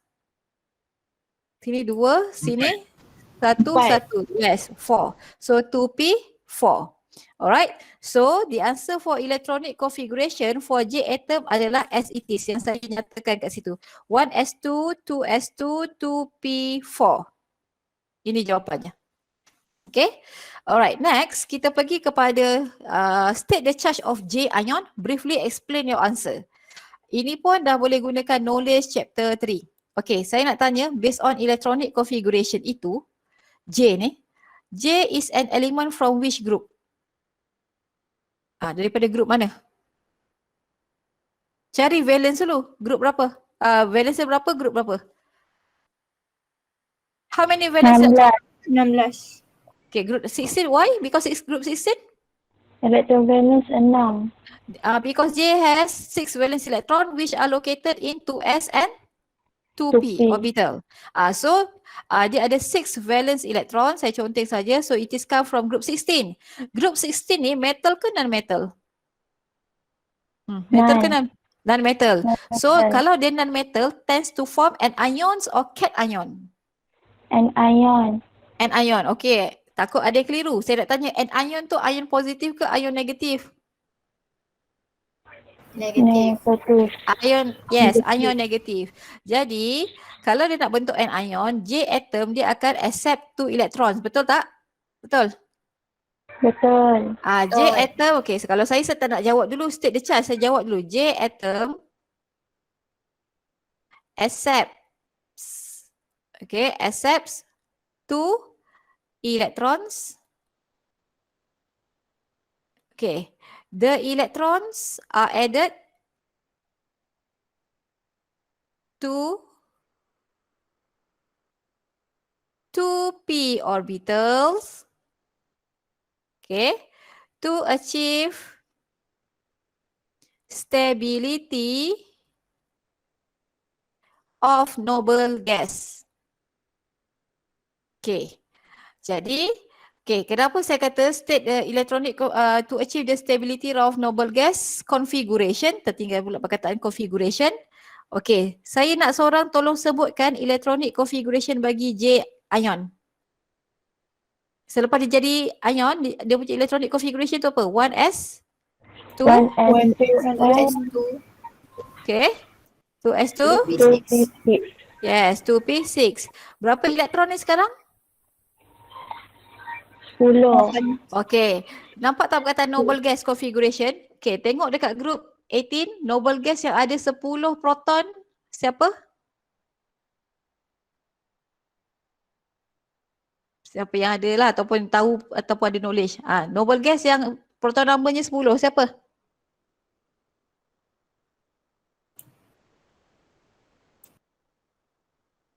Siapa? Yang lain? Neon. Yes, good, neon. Neon adalah noble gas kan? Sebab itu nampak tak? Bila group 1, 2, 1, 2, 13 sampai 17 dia form ion, dia mesti nak capai stability of noble gas configuration. Jadi saya nak bercakap pasal kenapa kita biasa gunakan to achieve stability of noble gas configuration. Sebab bila dia dah form ion, dia mempunyai electronic configuration yang sama dengan neon, iaitu noble gas. Jadi reason dia adalah J atom accept 2 electrons, the electrons are added to 2p orbital to achieve stability of noble gas configuration. Nak tulis electronic configuration tu tulislah, dia tak minta pun, tapi dia minta the charge of J ion. Thus, okay, sambung. The charge of J ion is? What's your answer? Apa nak jawab?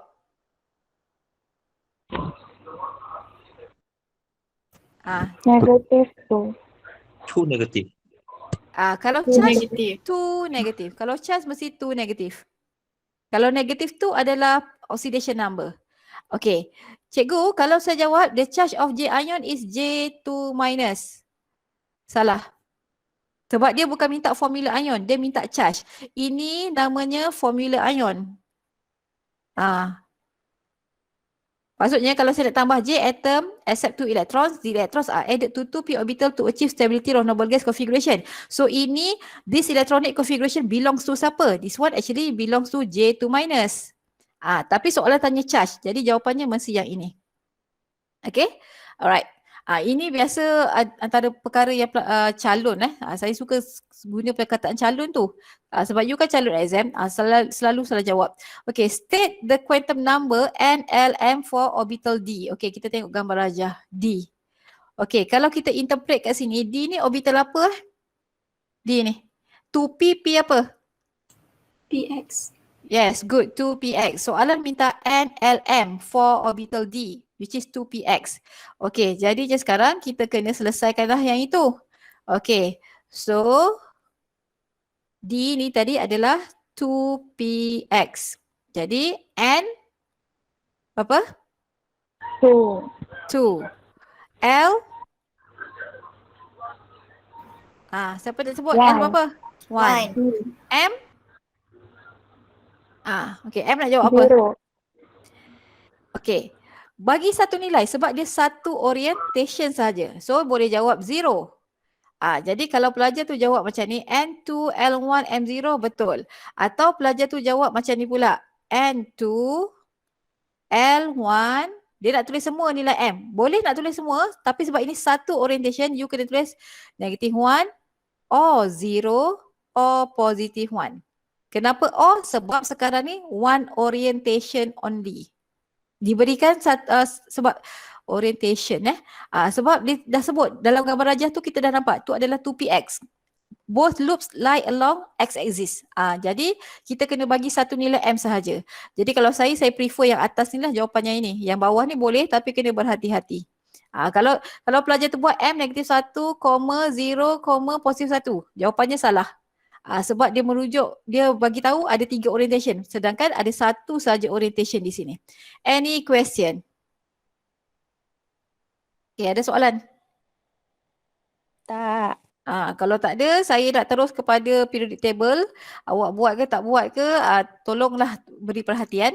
Okey, baiklah sekejap saya saya save dulu. Sekejap Okey. Maaf. Gatal buat tekak. Sekejap saya ni dulu. Okey, saya buka ni. Kita masuk pada periodic table. Save sekejap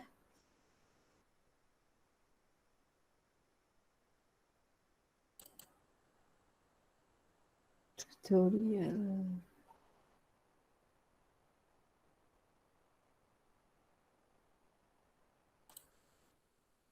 Okey, sekejap.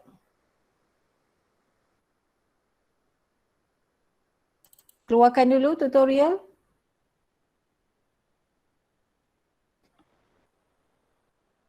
Ada soalan tu simple je kan? Okay, sekejap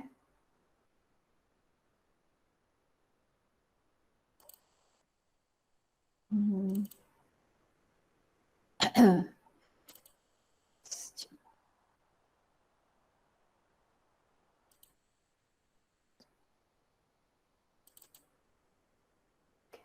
Alright.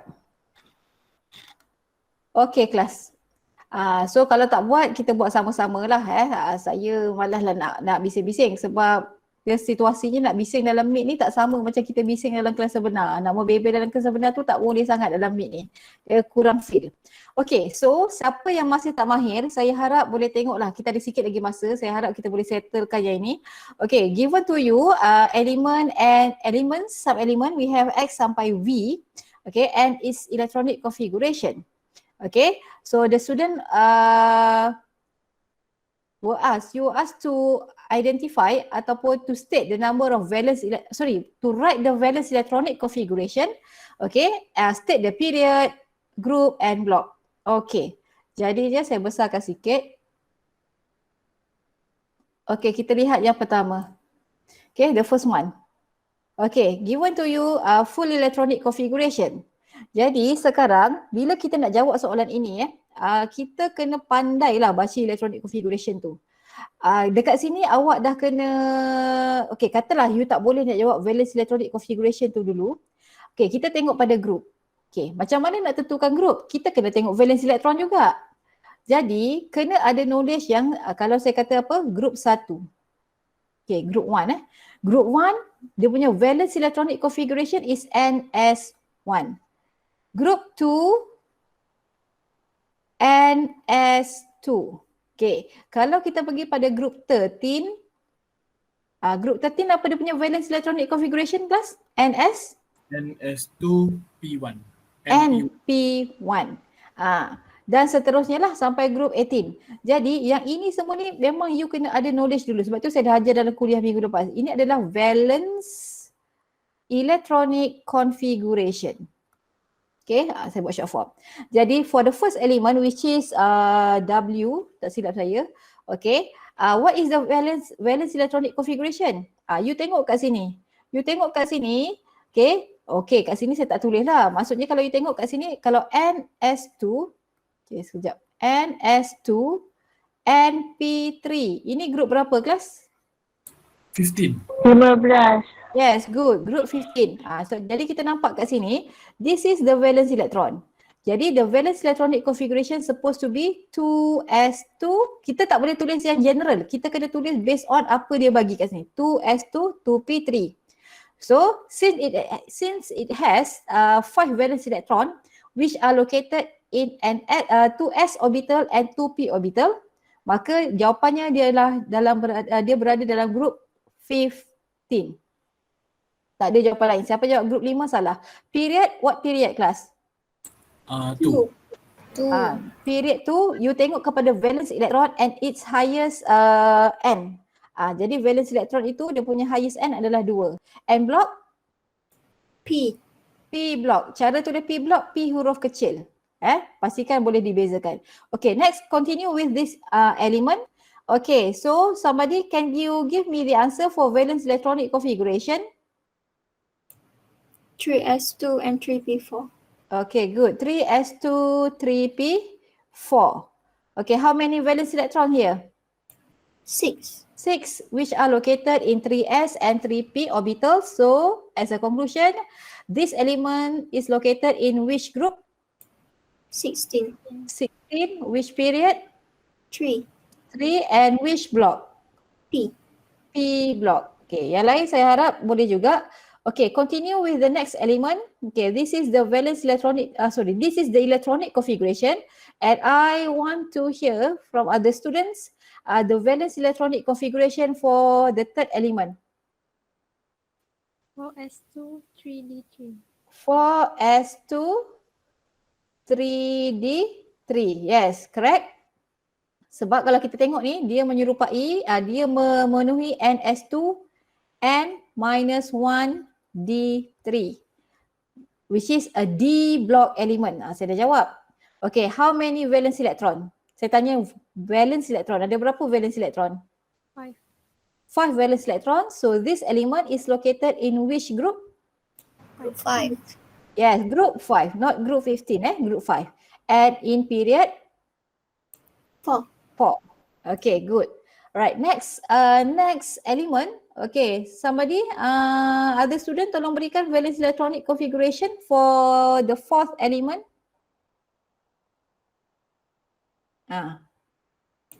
4s2, 4p1. Yes, this is 4s2, 4p1. Okay, dia punya D ni dah penuh. Kalau you tengok 3D dia dah penuh. Okay, sebenarnya yang ini kita boleh tulis macam ni. 1s2, 2s2, 2p6, 3s2, 3p6. Biasanya kita akan pilih 4s2 dulu, lepas tu 3d10, 4p1. Ini ikut ahbau. So kita memang, saya ajar ikut ahbau. Maksudnya kita ikut rule ahbau lah. Kita isi macam ni. Cuma soalan dia bagi macam ni, ini bukan salah, ini betul juga. Cuma saya nak you biasakan guna yang ni. Saya tak nak you keliru. Okay, jadi kalau you tengok, kita tak boleh kata dia ni adalah D block element. Dia adalah P block element. Sebab kalau you tengok kat sini, you tengok dekat sini kan, lepas dia isi 4S, dia akan isi 3D. Tapi 3D dia dah penuh, dia isi pula 4P. Dia tidak berakhir dekat N-1D ni tadi. Jadi dia adalah P block element. Sebab valence dia berada pada 4S and 4P. How many valence electron for this element? 3. 3 valence electron. Okay, so 3 valence electron dia berada pada grup berapa? 13. Grup? 13. 13. Okay, good. 13 and which period? P. Period. 4. Alright, good. And the last element, okay, we have what is the valence electron? Okay, tolong berikan valence electronnya. Electronic configuration for valence electron. 3P. 4s. Tengok betul-betul. Tengok betul-betul. 4s2. Yes, 4s2. 3p dah penuh, lepas tu dia sambung 4s kan? Ini kan menyerupai apa? ns2. Okay. So 4s2, it is located in which block? Saya tanya block dulu. S block. Okay. How many valence electron? 2. 2 valence electron and it is located in group 2. Jadi period dia adalah period 4. yes, good. Group period 4. Alright. Jadi ini sebahagian sahaja, asasnya kena buat betul-betul ya. Okey, jadi yang pertama dia bagi classification. Nampak? Untuk classify kita kena lihatlah semua benda ni. Okey, next kita pergi kepada satu lagi soalan. Mana yang sepat lah Okey, kita pergi pada soalan yang pertama tu. Saya rasa saya nak bincang yang tu dulu. Okey, sekejap saya nak crop. Okey, sebab yang bawah tu dia mengganggu. Okey, crop. Mana pula saya punya crop ni? Oh, okey ni. Sekejap Okay. Okay. The proton number of elements D and E are 16 and 30 respectively. Write the electronic configuration for both elements. Okay, seorang kejap. Nabil ada Nabil? Time ni lah nanti tak ada mic. Ada Nabil? Daniel Hazim ada? Daniel Hazim ada? Angkat tangan je, tak ada mic. Siapa Johan je lah saya sebut. Ke tak ada mic juga hari ni Johan? Ataupun yang namanya lelaki dan ada mic, tolong jawab untuk D. Yang namanya pelajar lelaki, seorang? Saya nak cuba boleh madam? Cuba untuk 4D.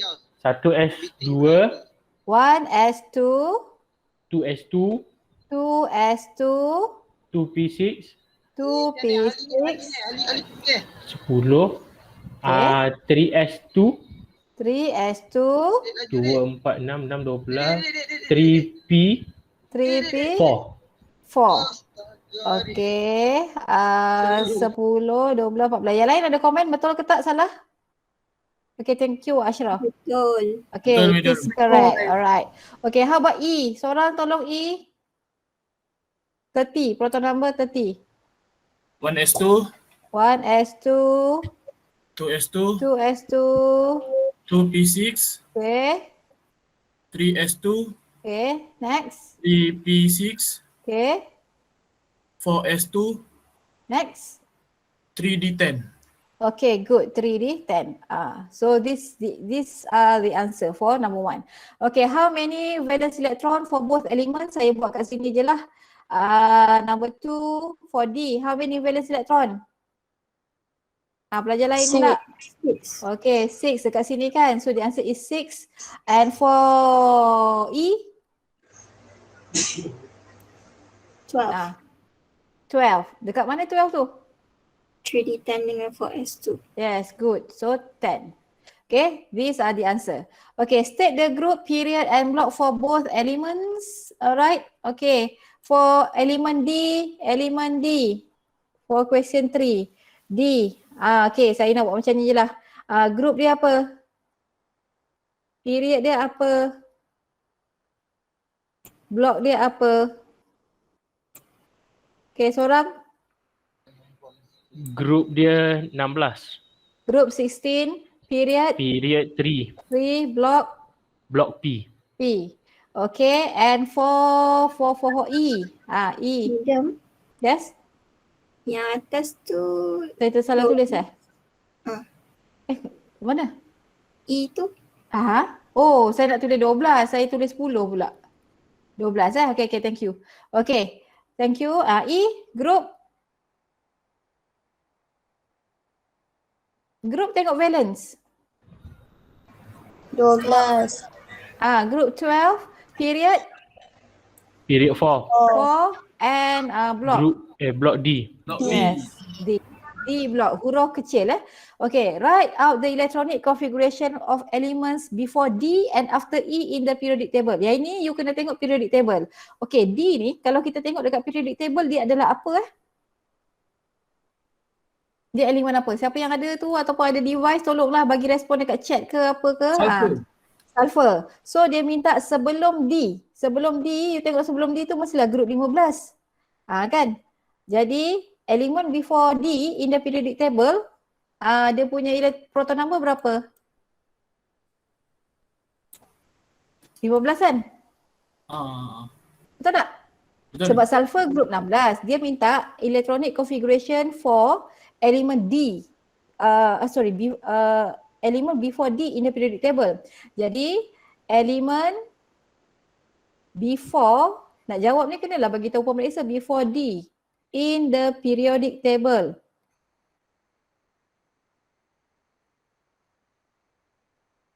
Is phosphorus. Phosphorus P, simbolnya P. Proton number dia 15. Jadi seorang tolong berikan electronic configuration 1s2, 2s2, 2p6, okay, 3s2, 3s2, 3p, yup. 10, CP3. 3p3, yes, okay. And for element E dia minta yang after E. Betul tak? After E. E ni, E tu proton number 30 adalah siapa? Zinc. Betul ke? Betul. Okay, selepas zinc siapa? Period yang sama. Gallium. Helium. Gallium. Element after E in the periodic table is gallium. Proton number dia berapa? 31. 31. Sambunglah. Okay, berpeluh-peluh pula saya ni panas. In the periodic table is gallium, simbolnya Ga. Proton number 31. Okay, so kita buat sama-sama. 1s2, 2s2, 2p6, 3s2, 3p6, 4s2 sudah 20. 3d10, 3p, 4p. 4p? 4p1. 1. Sebab dia berada pada group 13. Betul atau tidak? Gallium tu group 13 kan? Betul, madam. Jadi jawapannya Betul. ini. So saya harap pelajar yang tidak mampu untuk take part secara lisan, maksudnya bila saya panggil nama tak respon, saya husnuzon lah, saya fikir positif je. Mungkin dia ada mic atau mic dia bermasalah ke apa, saya fikir tu je. Please alert jugalah dengan perubahan ni, bukan just bosan ke apa ataupun tak take note apa-apa. Saya harap benda tu berlaku lah pada pelajar. Maksudnya kalau tak mampu untuk bercakap dalam Meet, you have to do your part. You kena buat you punya part, iaitu take note dan sebagainya. Kalau you tak ada mic tapi you tak buat you punya part, itu masalah lah. Masalah bagi awak lah sebenarnya, bukan masalah bagi saya. Saya cuba untuk membantu ya. Jadi untuk the next class, kalau kita tengok soalan tu nanti dia akan ada kaitan dengan atomic size. So saya akan bincang tutorial atomic size dulu, lepas tu baru saya ajak pasal isoelektronik sambungan tadi. Boleh kelas? Boleh. Okay, alright. Baik, pastikan sekejap ni apa saya punya my view board. Pastikan key in attendance untuk hari ini. Key in pada kuliah dan tutorial lah. Tapi kalau dah ter-key in kat tempat lain tak ada masalah lah. Yang penting kena key in. Yang penting tarikh tu yang penting. Tarikh dan masa tu. Okay, so saya rasa itu sahaja. Apa-apa hal saya akan maklumkan dalam grup. Okay, thank you class. Thank you, madam. Thank you, madam. Alright. Thank you, madam. Thank you, madam. Thank you, madam. Thank you, madam. Okay, bye. Okay, bye.